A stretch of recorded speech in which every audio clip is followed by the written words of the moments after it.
Hello everyone, स्वागत है आपका अपने यूट्यूब चैनल प्रगति लेक्चर्स में। तो जैसा कि आप सभी जानते हो कि हम संकुलन क्षमता को पढ़ रहे थे। संकुलन क्षमता हमने एससीसी में कैलकुलेट भी कर ली थी और उसी कड़ी में आज हम संकुलन क्षमता एफसीसी में कैलकुलेट करने वाले हैं। तो करते हैं शुरू। तो संकुलन क्षमता एससीसी में हमने कैलकुलेट कर ली थी, आज हम एफसीसी में करने वाले हैं। तो सबसे पहले हमें एफसीसी की जो स्ट्रक्चर है वो पता होनी चाहिए। तो मैं आपको बता दूं एक बार फिर, वैसे मेरे सामने बना भी रखी है। तो देखो इसमें क्या होता है, इसमें जो एटम्स प्रेजेंट होते हैं वो कहाँ कहाँ प्रेजेंट होते हैं। इसमें जो एटम्स प्रेजेंट होते हैं वो कॉर्नर पर होते हैं और साथ ही फेसिस पर होते हैं, यानी फेस पर भी होते हैं और कॉर्नर पर भी होते हैं। तो कितने कोने होते हैं? 8 कोने होते हैं, 8 पर प्रेजेंट होते हैं। और कितने फेस होते हैं? 6, यानी 6 का 6 फेसों पर भी प्रेजेंट होते हैं। ठीक, तो ये वाली बात आपके समझ में आ गई होगी। अब सबसे पहले जो अपना काम है वो है ए और आर में रिलेशन निकालना। ए और आर में ए क्या है? ए है घन की कोर, ठीक, कोई सी भी वो है, वो क्या है? आर है, ये कोई सी भी आर, ठीक, सॉरी ए। अब ए आर क्या है? आर है जो परमाणु है उसकी त्रिज्या, ये जो डिस्टेंस है यहाँ से यहाँ तक की क्या है? आर है। तो सबसे पहले जो हमारा काम है वो ए और आर में रिलेशन निकालना है। तो सबसे पहले हम इसी काम को करते हैं, ए और आर में रिलेशन निकालते हैं। तो मैंने कोई भी एक फेस डायगोनल ले लिया, यानी 2 एटम एक कोने वाले और एक फेस वाला, ठीक। तो एक डायगोनल बना देंगे मिलकर। तो ये 3 दिखा रखे हैं मैंने यहाँ पे, इन्होंने क्या कर दिया? एक डायगोनल बना लिया, यानी एक विकर्ण बना लिया है। तो इसी की सहायता से मैं क्या करूँगा? ए और आर में क्या निकालूंगा? रिलेशन निकालूंगा। तो देखो जरा ध्यान से यहाँ पे। तो मैं बात करूँगा सबसे पहले, क्योंकि ये वाली और ये इन तीनों, ये तीनों एक त्रिभुज बना रही हैं ए बी सी। तो मैं बात करूँगा सबसे पहले त्रिभुज ए बी सी में, त्रिभुज ए बी सी में। अब त्रिभुज ए बी सी में देखो जरा, अब ये जो विकर्ण है, फेस डायगोनल है, इसे मैंने क्या माना? पूरे को बी माना। क्या माना? बी, ठीक। तो देखो जरा एक प्रकार से इसे देखो तो ये कुछ इस तरीके से बना हुआ है। यहाँ पे ये देखो, ये और कुछ इस तरीके से, ठीक है। तो ये जो है ये है कण, और ये क्या है? लंब, और ये क्या? आधार जिस पर त्रिभुज रुका हुआ। अगर ये टेढ़ा है ऐसे करके, अगर मैं इसे सीधा करके बनाऊं तो कुछ इस तरीके से बनेगा, इस तरीके से, ठीक, ये, ठीक है। तो देखो जरा, तो क्या होता है उसमें? पाइथागोरस प्रमेय लगाएंगे, यानी कण का स्क्वायर बराबर आधार का स्क्वायर प्लस लंब का स्क्वायर। हिंदी में लिख रहा हूँ मैं जरा। अब देखो जरा यहाँ पे चेक करके, कण क्या है? कण है अपना AC, यानी AC का स्क्वायर बराबर आधार क्या अपना? आधार है AB का स्क्वायर प्लस लंब क्या है अपना? लंब है BC का स्क्वायर। अब हम जानते हैं कि सभी भुजाएं क्या हैं? A हैं, ये भी A, ये भी A, ये भी A, ये भी A, सबकी डिस्टेंस क्या है? वो सबकी A है। तो देखो जरा, ये वाली बात मैंने बताई थी, A, सबकी डिस्टेंस क्या है? A। तो देखो जरा AC क्या है? लेकिन AC अपने पास B, क्योंकि ये तो हमने मानी थी B। तो B का स्क्वायर बराबर AB क्या है? A का स्क्वायर प्लस BC क्या है? ये भी A है, तो A का स्क्वायर। तो B स्क्वायर बराबर हो जाएगा 2A स्क्वायर, ठीक, 2A स्क्वायर। अगर B का ही मान निकालोगे तो क्या आएगा? B बराबर आ जाएगा √2A, ठीक। यहाँ पे हम इसका वर्गमूल ले लेंगे। तो ये वाली बात आपको समझ में आ गई होगी। अब चलते हैं आगे। अब अकॉर्डिंग टू फिगर, चित्र के अनुसार अगर मैं यहाँ से B का मान निकालूँ इसकी सहायता से, देखो तो देखो जरा, इसे दूसरे चित्र की सहायता से जरा समझते हैं इसे। इसके लिए मैं पहले इसे क्या कर दूँ, मिटा दे रहा हूँ इसे और समझाता हूँ तुम्हें।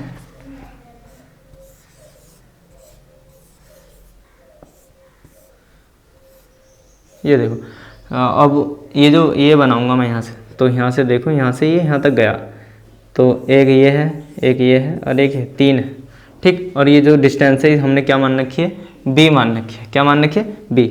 तो B बराबर, अब देखो एक R की परमाणु त्रिज्या ये है, अब एक त्रिज्या ये है, एक ये है, यहाँ से यहाँ तक की, यहाँ से यहाँ तक की, और एक R ये है परमाणु की त्रिज्या।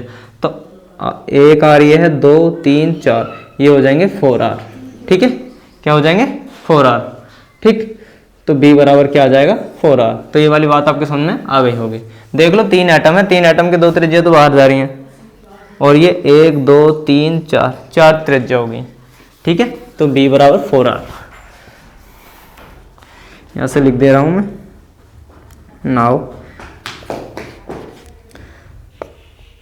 B बराबर 4R। ठीक, अब इसे इक्वेशन फर्स्ट मान लो या ऐसी कर लो, या इक्वेशन सेकंड मान लो। ठीक है, तो यहाँ से from equation first and second, from equation first and second B बराबर है, इनको बराबर कर दो दोनों को। तो देखो जरा यहाँ से क्या हो जाएगा।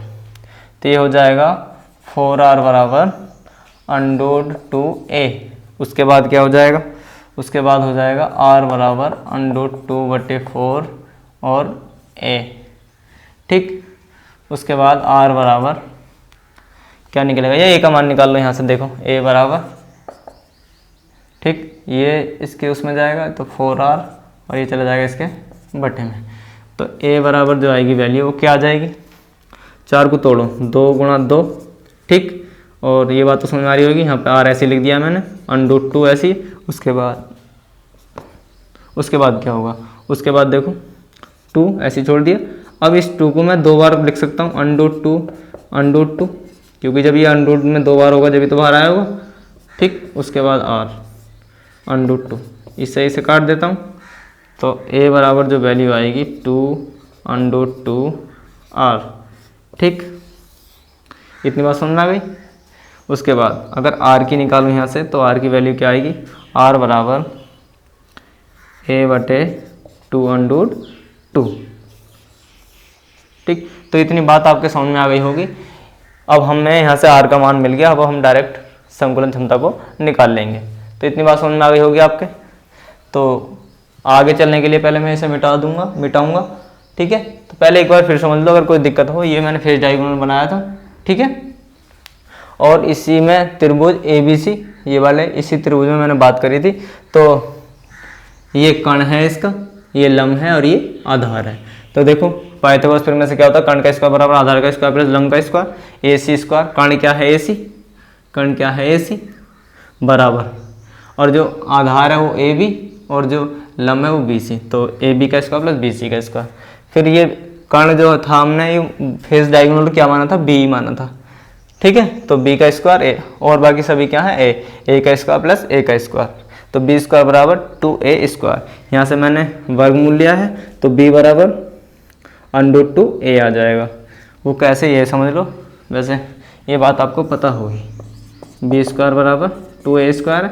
यहाँ से जब वर्गमूल लेंगे तो देखो इसे कैंसिल, B बराबर √2 और ये कट जाएगा A। ठीक है, तो ये वाली बात समझ में आ गई होगी आपके।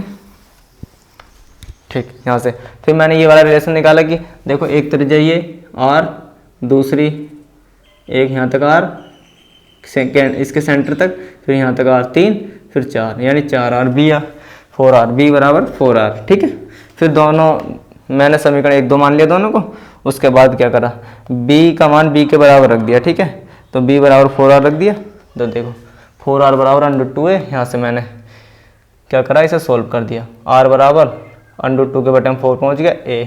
फिर A का मान निकाला, A का मान निकालूंगा तो 4 जो है इसके साथ जाएगा 4R और ये बटे में चला जाएगा √2।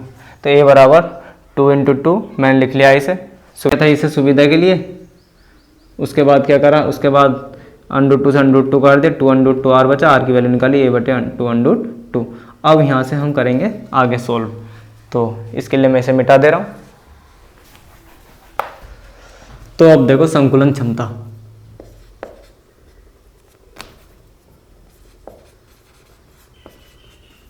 संकुलन क्षमता। अब संकुलन क्षमता का फॉर्मूला क्या है, अब एकक कोष्ठिका में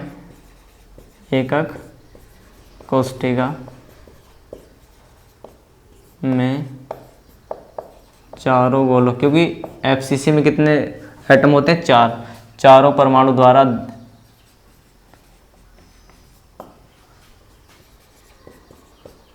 अध्यासित आयतन बटे एक एक कोष्टिका का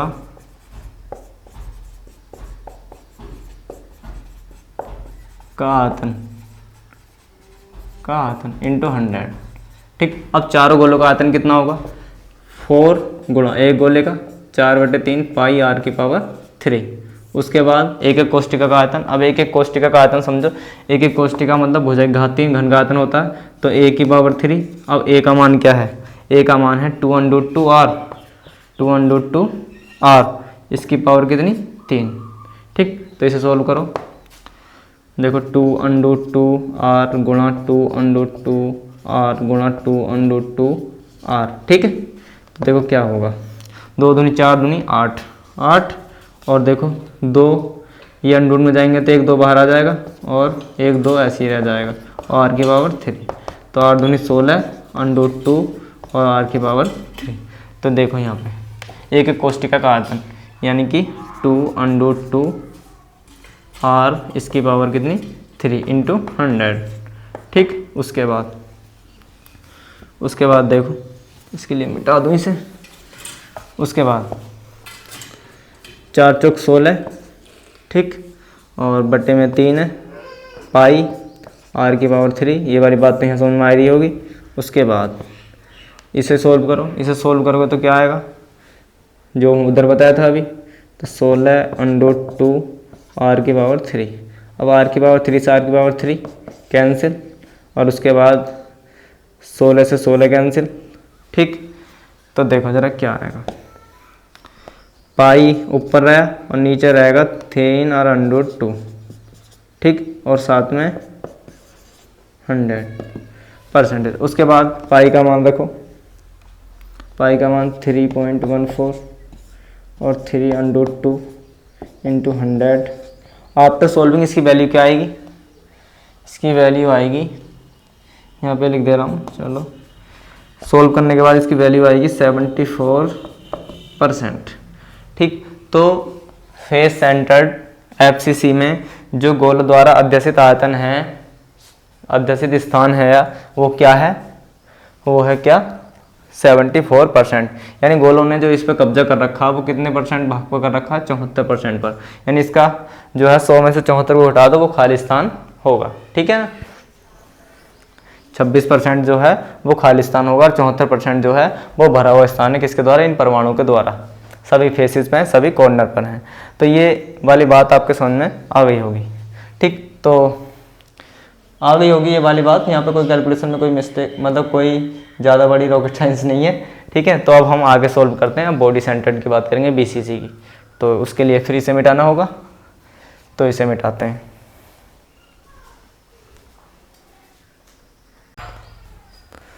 तो अब बीसीसी में हम पैकिंग एफिशिएंसी, संकुलन क्षमता को कैलकुलेट करेंगे। तो देखो मैंने चित्र बना लिया है पहले।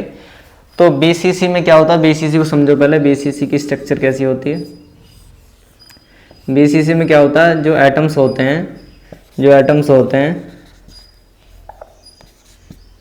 वो कॉर्नर पर प्रेजेंट होते हैं, और साथ ही एक जो एटम होता है वो बॉडी में प्रेजेंट होता है, बिल्कुल अंत केंद्र में। तो ठीक है, तो देखो जरा यहाँ से, सभी कॉर्नर पर प्रेजेंट, ठीक, और एक बिल्कुल बॉडी में प्रेजेंट। ठीक है, तो बॉडी का और जो कॉर्नर का, उन तीनों को मिला के बॉडी डायगोनल बनेगा, एक अंतः विकर्ण बनेगा। जो देखो यहाँ पे, यहाँ से दिख रहा है आपको ये, और देखो ये बॉडी डायगोनल बन रहा है, नहीं बन रहा है? ठीक है, तो ये मैंने डॉट डॉट दिखा दिया। ठीक है, और ये जो है ये फेस डायगोनल है, जो हमने पीछे भी बनाया था, ये फेस से मिलकर बन रहा है। ठीक है, फेस और कोनों से मिलकर। तो अब देखो ज़रा यहाँ से हम ए और आर में रिलेशन निकालते हैं पहले। तो देखो बुझ ई एफ डी में, ई एफ डी क्या है? ई कहाँ पे है? ई ये रहा, एफ ये रहा, डी ये रहा, ई एफ डी में। तो ई एफ डी में देखो जो कण है बी स्क्वायर बराबर, अब मैं वो नहीं लिखूंगा हिंदी, बी स्क्वायर बराबर ये भी ये है, ये भी है, ए स्क्वायर प्लस के ए स्क्वायर, आधार का स्क्वायर प्लस लंब का स्क्वायर। तो बी स्क्वायर की जो वैल्यू आ जाएगी वो आ जाएगी 2a स्क्वायर। उसके बाद उसके बाद हम बात करेंगे नाउ त्रिभुज AFD में। AFD में AFD कौन सा है, देखो A ये रहा और F ये रहा और D ये रहा, तो एक त्रिभुज बन रहा है, देखो ठीक, AFD। तो ये मैंने C माना था, ये जो माना है मैंने C माना है, जो A और F तक की दूरी है, तो ये कर्ण है इसका, तो AF का स्क्वायर हो जाएगा बराबर हो जाएगा AF के स्क्वायर के बराबर AD का स्क्वायर और FD का स्क्वायर, AD का स्क्वायर और FD का स्क्वायर। तो AD कितना है, AD जो अपने पास है, AD वो है A, ठीक, और FD क्या है अपने पास B, तो B का स्क्वायर। अब B जो है अपने पास, V की जो वैल्यू है, सॉरी, A स्क्वायर प्लस के B स्क्वायर, B स्क्वायर की जो वैल्यू अपने पास ये रही, तो यहाँ से रख दो A स्क्वायर प्लस के 2A स्क्वायर, तो ये हो जाएंगे 2 और 1 3, 1 स्क्वायर, और AF मैंने क्या माना था, AF मैंने C माना था, तो C का स्क्वायर, तो C स्क्वायर बराबर हो जाएगा 3A स्क्वायर, ये मैंने ऊपर लिख दिया। तो यहाँ से मैं इसका वर्ग लूँगा, वर्गमूल सॉरी, तो C बराबर हो जाएगा √3A। अब C बराबर हो जाएगा √3A। अब ये देखो कि यहाँ कितने हुए, देखो एक R यहाँ तक, वही वाली बात, 1 2 3 R हो गए 4, यानी 4R हो जाएंगे, एक R ये, एक R ये, एक R ये, एक R ये, 4R हो जाएंगे। ये मैं लिख के मिटा दे रहा हूँ, ये आपकी बात समझ में आ रही होगी। तो यहाँ से फिर आगे, तो अपने पास C बराबर हो जाएगा 4R, ठीक। अब C की वैल्यू इसमें रख दो, इसे इक्वेशन फर्स्ट मान लो, तो फ्रॉम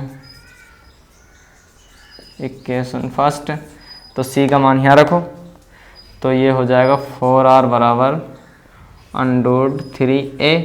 उसके बाद जो R की वैल्यू आ जाएगी वो आ जाएगी √3, और ये वाला इसके बटे में पहुँच जाएगा A, ठीक, ये वाली बात आ गई। और उसके बाद अगर मैं R की वैल्यू निकालूँ, A की वैल्यू निकालूँ, तो A बराबर क्या आ जाएगा, A बराबर आ जाएगा 4/√3 और R, ठीक। तो ये वाले हैं। अब इन वालों को यूज करके, A और R के रिलेशन को यूज करके हम क्या निकालेंगे, पैकिंग एफिशिएंसी, संकुलन क्षमता, किसमें, BCC में, ठीक है। तो ये वाली बात आपके समझ में आ गई होगी। सबसे पहले मैंने बात करी थी इस वाले में, यानी कि EFD में, उसके बाद मैंने बात करी थी AFD में। और EFD में मैंने बात क्यों करी थी, क्योंकि मुझे मान चाहिए था किसका, B का मान चाहिए था, ठीक है। तो B का मान निकालने के लिए पहले मैंने बात इसमें करी थी, और उसके बाद मैंने बात इसमें करी थी, ठीक है। तो इसमें मैंने B का मान ये यहाँ पर रख दिया था, ठीक। अगर ऐसी कोई वैल्यू, अननोन वैल्यू ना होती, तो मैं इससे ही जो है इस सबसे पहले इसमें ही बात करता और हमारा काम वहीं से हो जाता। लेकिन हमें क्या मिल रहा था, V स्क्वायर, तो V स्क्वायर की वैल्यू मुझे पहले यहाँ से निकाली थी मैंने, ठीक है, और उसके बाद मैंने यहाँ रखी है, तो अपना काम हो गया इस वाले को भी यूज करने के बाद, ठीक। तो C बराबर √3A, और फिर ये वाली बात हमने ये देखी कि C का जो मान है वो कितने परमाणु आ रहे हैं। देखो एक त्रिज्या ये आ रही है सेंटर से इधर का, फिर ये पूरा एटम है अंत केंद्र में जो है, तो यहाँ 2R हो जाएगा, और एक आ रही है तो 4R हो जाएगी वैल्यू, C बराबर 4R। तो ये वाली वैल्यू हमने इसके बाद इसमें रख दी इक्वेशन फर्स्ट में, तो 4R बराबर √3A, R बराबर √3/4A, और A का मान निकालें तो 4/√3R। तो ये वाली बात बहुत अच्छे से आपके समझ में आ गई होगी। तो हम आगे बढ़ते हैं, तो उसके लिए मैं इसे मिटा दूँ।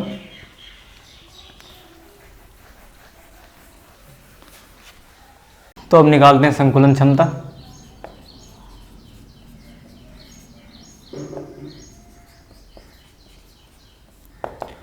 तो एक एक कोष्टिका में, मैं आपके फॉर्मूले में डायरेक्ट ही रख रहा हूँ, एक एक कोष्टिका में 2 गोलों द्वारा अध्यसित आयतन, चलो लिख ले रहा हूँ, एकक कोष्टिका में 2 गोलों या परमाणु द्वारा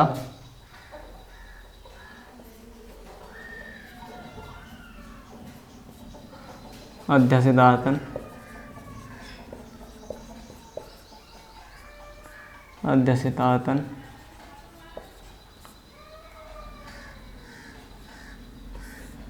इंटू 100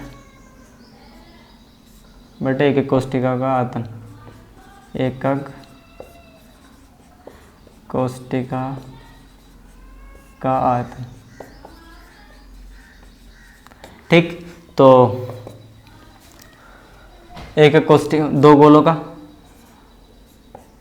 2 इंटू 4/3 ये आ जाएगा। और अब a की पावर 3, क्योंकि एकक कोष्टिका का आयतन a की पावर 3। अब a का जो मान है वो क्या है, a का मान है वो 4√3 और r की पावर 3। और उसके बाद इसे 3 बार खोल के देखो, मैं ज़रा कैसे लिख के दिखा दे रहा हूँ। r 4/√3 और r और 4/√3 और r 4 चौक 16, 16 चौके 64 और एक 3 बाहर आ जाएगा और एक 3 अंडूर में रह जाएगा और r की पावर कितनी आ जाएगी 3। तो ये वाली वैल्यू आ जाएगी। तो ज़रा रख लो, अब इसे मिटा दो, इसकी कोई ज़रूरत नहीं है। तो एक कोष्टिका का आयतन यानी 4/√3 और इसकी पावर कितनी आ जाएगी 3 और इंटू 100। इससे सॉल्व करते जाओ। तो देखो ज़रा, ये 8 हो जाएगा, 8/3 पाई r की पावर 3 और बटे में ये देखो, ये खोलने के बाद ये आएगा 64 3√3 और पाई और r की पावर 3 और इंटू 100। उसके बाद देखो क्या होगा, उसके बाद क्या होगा 8/3 पाई r की पावर 3, गुणा का चिन्ह लगाओ, पलट दो इन्हें। तो 3√3 ऊपर 64 नीचे, ठीक है। और इसके साथ ही क्या आ जाएंगे, 64 के साथ ही पाई r की पावर। तो यहाँ से देखो 3 से 3 कैंसिल और 8 बार कट जाएगा, ये 8 से 8 × 64 और उसके बाद पाई से पाई कट जाएगा, r की पावर 3 साई की पावर 3 कट जाएगी। तो ऊपर क्या बचेगा, ओह यहाँ नीचे पाई थोड़ी है, यहाँ 64 r की पावर 3 है, ठीक है। तो पाई ऐसे ही रहने वाला है, ये गलती हो गई, ठीक है। तो क्या बचेगा, अब देखो ज़रा, √3 पाई और नीचे क्या बचेगा 8, और तो कुछ नहीं बच रहा, और इंटू 100 और है, ठीक, इंटू 100। उसके बाद ये इतनी वाली बात मैं इधर कर रहा हूँ, पाई का मान 3.14 और √3 का मान 1.73 रख लेना आप, और इंटू 8 और 100। आफ्टर सॉल्विंग इसकी वैल्यू जो आएगी वो आएगी 68%, ठीक। तो BCC में जो परमाणु द्वारा जो इसकी पैकिंग एफिशिएंसी है BCC में वो कितनी है 68%, ठीक है। और इसका जो भाग है वो खाली है, 68% ही भरा हुआ है परमाणु द्वारा। तो ये सारी बातें आपके बहुत अच्छे समझ में आई होंगी। अगर वीडियो अच्छी लगे तो वीडियो को लाइक करो, चैनल को सब्सक्राइब करो। धन्यवाद। और सब्सक्राइब तो करो यार, लाइक तो करके जाओ, देखो वीडियो को कम से कम, ठीक है। धन्यवाद।